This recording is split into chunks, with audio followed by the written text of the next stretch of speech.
Bonjour, voici donc ici la deuxième partie du chapitre 4 sur les fonctions visuelles. On s'était arrêté la dernière fois à cette partie 4, donc on va définir ensemble, voir ce que sont que les fonctions exponentielles. Alors, on a vu dans la section précédente que la fonction ln est une fonction qui est continue et strictement croissante de R plus étoile sur R. Elle admet donc une fonction réciproque d'après le tout premier théorème de ce chapitre. Et on va appeler fonction exponentielle, notée exp, la fonction réciproque de la fonction logarithme népérien. Elle est définie sur R, à valeur dans R plus étoile. J'inverse ici ces deux intervalles. Et on a la chose suivante. Donc, si je considère un y qui vaut exponentielle x, alors x vaut ln de y. La exponentielle x est valable pour tout x dans R, et la moins n de y est donc valable pour tout y dans R plus étoile.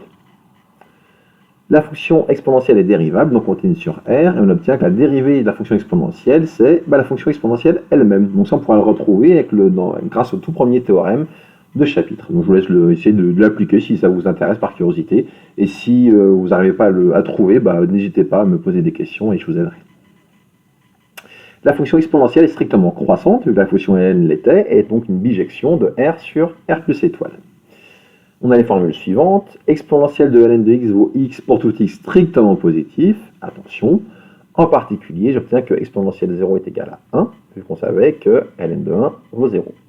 Et ln de exponentielle x vaut x, cette fois-ci pour tout réel x. D'accord? Donc attention, quand vous avez ce genre d'égalité, à bien voir où elle est valable.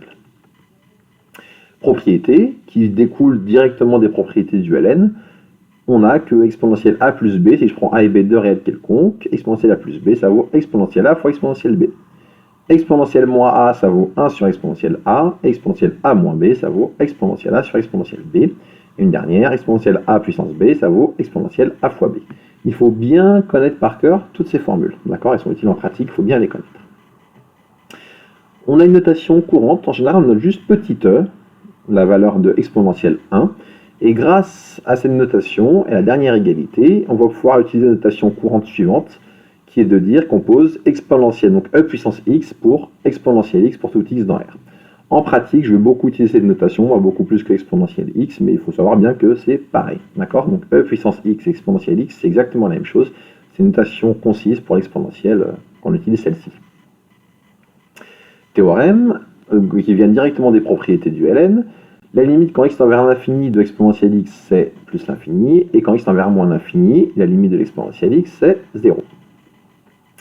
Au théorème, croissance comparée, donc on va avoir le même il porte le même nom que pour les logarithmes, on va voir ensemble. Quand x tend vers moins l'infini, si je fais la limite de x puissance r fois exponentielle x, de base, mon x puissance r, il va tendre vers plus ou moins l'infini, on va dire vers l'infini, ça dépend de comment est r.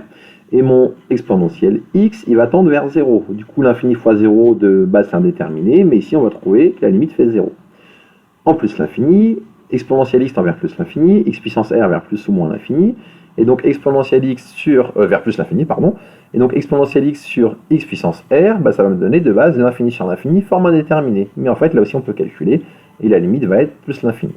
Donc de même que pour le logarithme, ce qu'il faut retenir intuitivement, c'est quand vous avez un doute entre un polynôme et un exponentiel, même de façon générale, c'est pas forcément un polynôme parce que mon r n'est pas entier, mais entre une fonction puissance et un exponentiel, c'est l'exponentiel qui l'emporte. Donc aussi bien là que là. Donc un doute entre un polynôme, je me reprends, entre une fonction puissance et un exponentiel, c'est l'exponentiel qui l'emporte. Et du coup, si on récapitule, l'exponentiel l'emporte sur les fonctions puissance, et les fonctions puissance elles-mêmes l'emportent sur l'exponentiel.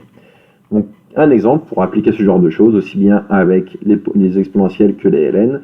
Et donc cet exemple, je vous ferai une petite vidéo et je l'appellerai exemple 5. La courbe de l'exponentielle, donc elle s'obtient en faisant le symétrique par rapport à la droite d'équation y égale x de la courbe du logarithme népérien. Donc on voit qu'elle tend très vite vers plus l'infini quand x tend vers plus l'infini, et qu'elle va aussi tendre très vite vers 0 quand x tend vers moins l'infini. Si on regarde bien ici, en moins 2, on a déjà l'impression que la courbe vaut 0, alors qu'en vrai, non. Si on zoomait, cette courbe ne va jamais toucher 0. Un exponentiel n'est jamais nul. Je n'ai pas encore insisté là-dessus, tiens, mais là, c'est l'occasion. Un exponentiel n'est jamais nul. Et bien ça en tête. Exponentielle x égale 0, ça n'a pas de solution, c'est impossible. Vu que ça va l'air dans R plus étoile. Et du coup, j'insiste là-dessus. Visuellement, on a l'impression qu'en moins 2, ça vaut déjà 0, mais non, si on zoomait, ce ne serait pas le cas, ça ne vaut jamais 0. C'est juste que ça décroît très très très vite. Enfin, décroît, si on va dans ce sens-là, on va dire. Ça tend très très très vite vers 0 en moins l'infini. Tiens d'ailleurs, avec l'actualité, j'en reviens un peu là, on vous parle souvent de croissance exponentielle. Actuellement, avec le Covid, on n'arrête pas de vous parler de ça, de croissance exponentielle.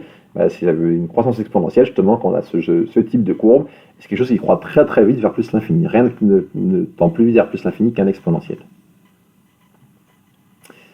Proposition, donc si on considère une fonction dérivable, alors la dérivée, la fonction exponentielle u est dérivable, et comment on calcule la dérivée? Donc pareil, soit vous apprenez par cœur la formule qui est là, soit vous avez retenu mes histoires juste de composer de fonctions. Quand je dérive exponentielle u, je dérive d'abord le cœur, donc dérivé du cœur de u, ça va donner u', puis je dérive l'extérieur, dérivé d'exponentielle c'est lui-même, et que j'applique au cœur, donc ça va donner u' fois exponentielle u, vous avez là. Donc il faut bien connaître. Pareil, exemple pour appliquer ce genre de définition, donc je n'en dis pas plus.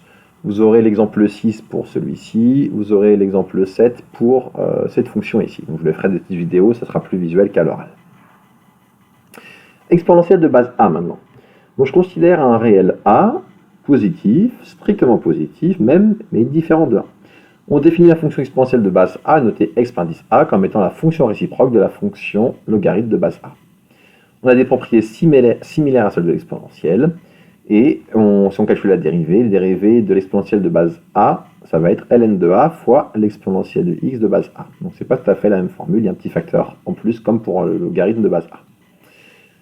A noter juste que cette fonction est croissante si a est plus grand que 1, et du coup décroissante si a est compris entre 0 et 1, d'après ce qu'on a ici.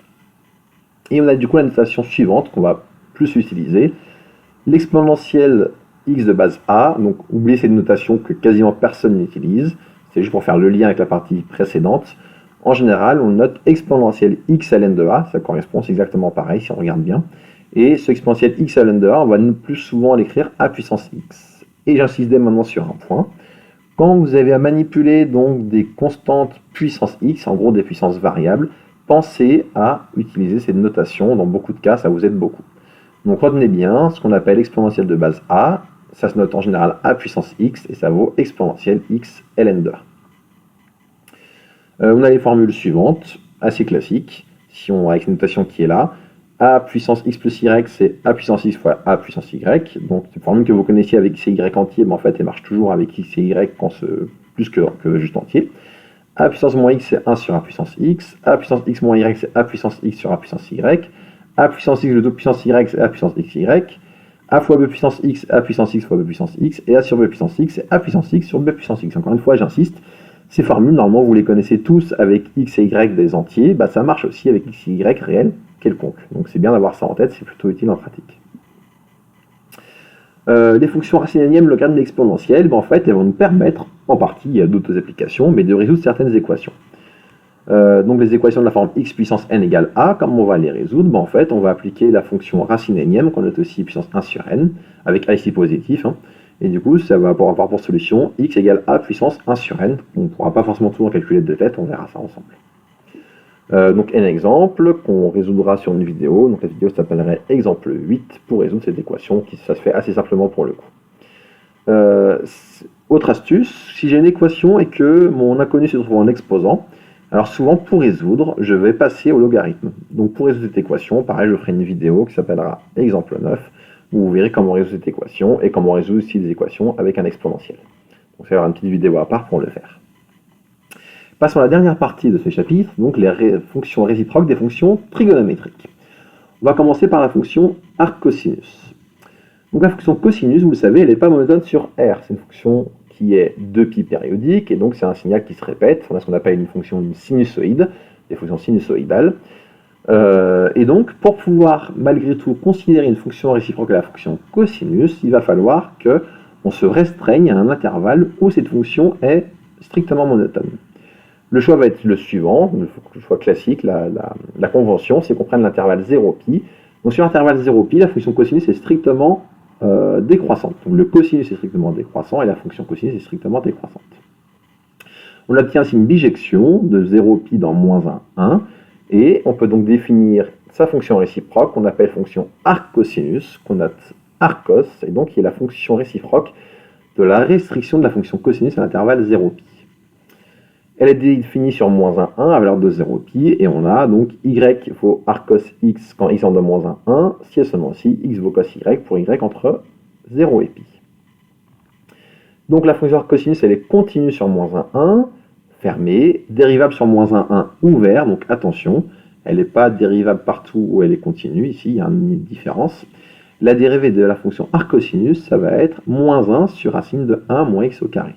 Pour tout x dans -1, exclu donc.